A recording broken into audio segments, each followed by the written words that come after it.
Guys, welcome back to Watch Me World channel. So today I'm going to be making some Cantonese style ginger and scallion, lobster and shrimp. And before we do anything, we have to wash our meat, seafood, whatever it is, with some lime slices, vinegar and water, and rinse that off, guys. And for this recipe, I did find on Google, and I just wanted to try something different with the lobster and shrimp. Like, I either always curry it or I do it in a garlic butter sauce, but I wanted to get a more oriental vibe with this dish. So of course I'm adding on some pink Himalayan salt, which is infused with peppers, and then now I'm going to be adding on 2 tablespoons of cornstarch, and then I'm just going to make sure that it's coated evenly over. So I'm just flipping it in the container, making sure that everything gets coated. I already cleaned up the lobster and the shrimp, and I already deveined the shrimp, as well as I took off the shell of the shrimp. I don't like to cook the shrimp with the shell on. So now I'm going to be making the sauce, which is 1 tablespoon of soya sauce, a half tablespoon of granulated sugar, and then I'll be using the white pepper. I'll be just adding in about 4 sprinkles of that. Now I did alter this recipe quite a bit because they are stringent on how much you're supposed to use of that or this, but you know I gotta taste while I go on, and I've added in more, which I'll add later on in the description, as well as in the video as well. Okay guys, so now I'm just going to be adding in my olive oil. Make sure your pot is hot before you go ahead and put in your seafood, because seafood does cook quite fast, and you want to make sure that it cooks really well, because you don't want to get sick, guys. You want to make sure that your stuff is seasoned, cleaned, and cooked properly. So yeah guys, while putting in the seafood, I was quite shocked because this lobster is chopped in half and the claws are coming at me, and I was so scared. I had to actually point this out to my husband. I'm like, look at this, it looks like his nerve endings are still viable. That's why they're actually, his claws are moving or something. Like, I was so surprised. But hey, I was a bit taken back, but you know what? It wasn't gonna stop me from making my lobster and shrimp today, guys. So yeah, once you get all your lobster in your pot, you want to make sure that it gets that nice, you see that red color, that orangish red color that's coming. You want to make sure that everything gets that color. That is the goal, to tell you or indicate to you that your lobster is basically done. But again, we are just basically flash frying it. So after we do get it at that nice bright red orange color, then we're going to be taking it out the pot, and then we're going to be sauteing it in the sauce, because that is how we're going to achieve that ginger scallion sauce. And the reason why we put the cornstarch on is so that when you're cooking, when you're adding on your sauce, it will absorb into the flavor will absorb more into the lobster and the shrimp.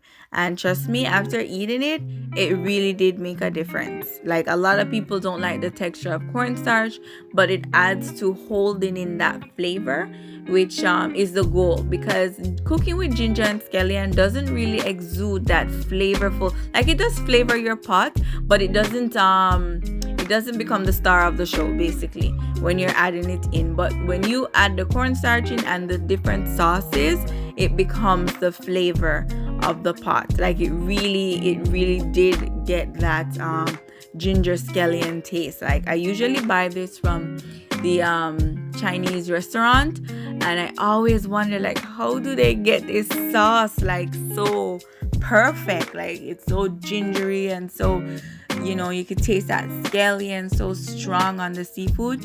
And there you go. You just gotta add in your cornstarch and the special sauce, which you'll see me using, guys.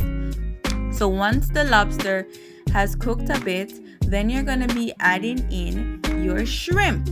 Now I'm using some larger size shrimp, and this will take maybe total 5 minutes to cook. But because I am going to be cooking them again, well, sauteing them again, I'm going to be just getting a little pink color on both sides, and then I'm going to be taking them out, because if you overcook shrimp or lobster, it is going to taste rubbery. So guys, yeah, so we're just gonna cook it down, watch the video, then I'll pop back in to let you know what's the next step.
So once everything is completed, then I'm going to be taking out the cooked lobster and shrimp.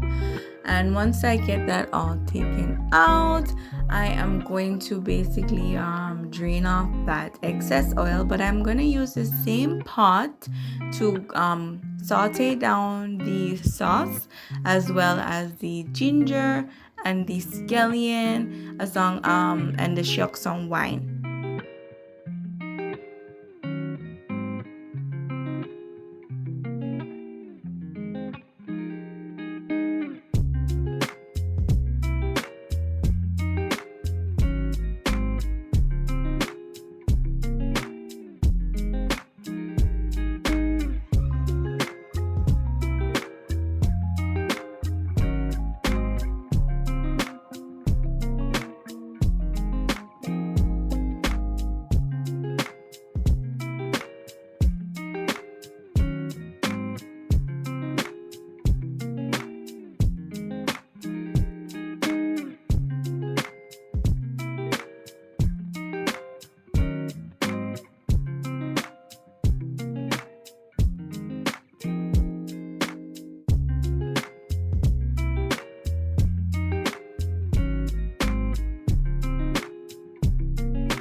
So the first thing I'm going to do is add in about 8 slices of the ginger that I had pre-sliced up, along with the white tips of the scallion or green onion, whichever one you have.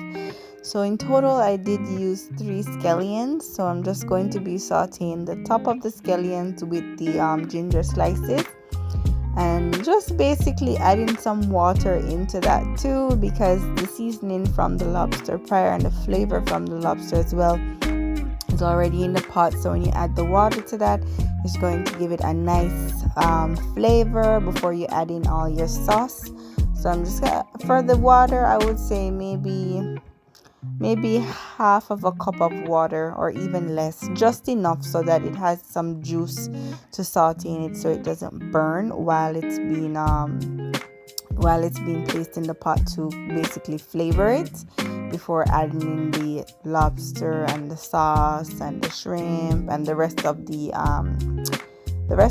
green onions. So yeah, just 30 seconds, and then once that is done, you're going to add in your sauce.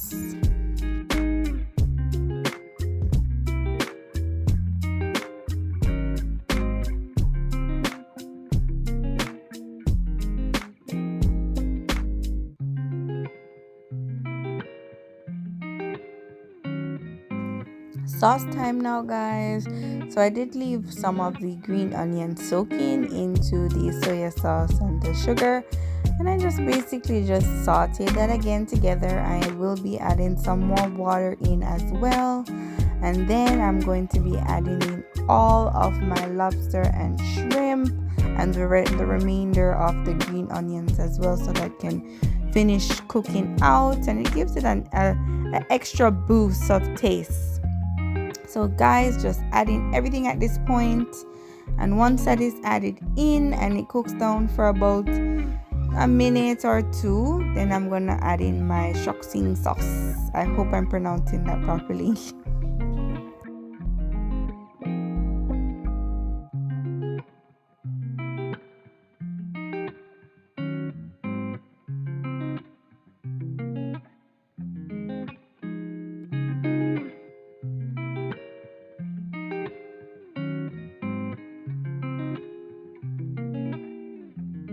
Okay guys, so yeah, I've added in all of the lobster into the sauce just to basically saute before adding in the shrimp, because I don't want the shrimp to overcook too much. Remember that the lobster has on the shell and the shrimp doesn't have on its casing, so because of that I will add that in at the last moment. So I am going to be adding a little bit of sesame oil as well, just a drip guys, because it is a very overpowering oil and you don't want it to overpower the dish, but you do want it to have that oriental taste. So just a drip of your sesame seed oil. See, that was so small. Then I'm just gonna saute that again, and then for the ending I'm going to be adding in the shrimp, the remainder of the green onions, and then lastly my shoxing sauce. I did add in more soya sauce as well. I added in 1 more tablespoon of soya sauce and about a half cup of water as well, just so it could have more gravy, because the cornstarch that was on the shrimp and lobster while it was frying made it thick. So you want to make sure that you do have a little gravy for your rice if you're a gravy lover anyway. I am a gravy lover, so I added in more water so it would be less thick, and I could have gravy to put on my rice and also on top of the lobster and the shrimp. So that's me adding in the water there, and then I'm going to add in the shoxing sauce and then cover that up to let that simmer down for a bit. But overall, this was a pretty easy dish to make once you have all the ingredients. Like, it's 1-2 easy, like it didn't take long at all. So that's the shoxing cooking wine, and I did use 2 tablespoons of this sauce. I just put it on the outskirts of the pot, not directly on the shrimp or the lobster, just on the outskirts. And then again I give it a good mix and I cover it up so that it can simmer for a good minute or two. Not long, because everything is basically cooked. It's just really to lock in all that flavor. But yeah guys, I hope you really enjoyed watching my video. Now I'm gonna plate it for you guys. I hope this was a easy enough dish that you would want to try, because trust me, it really is tasty, and I am going to be doing it again for sure. Like, this was, I'm gonna try chicken next time with the ginger scallion sauce and see how it goes. I'll probably do a video of it as well. But thanks for watching guys. I hope you enjoyed watching this video. Bye.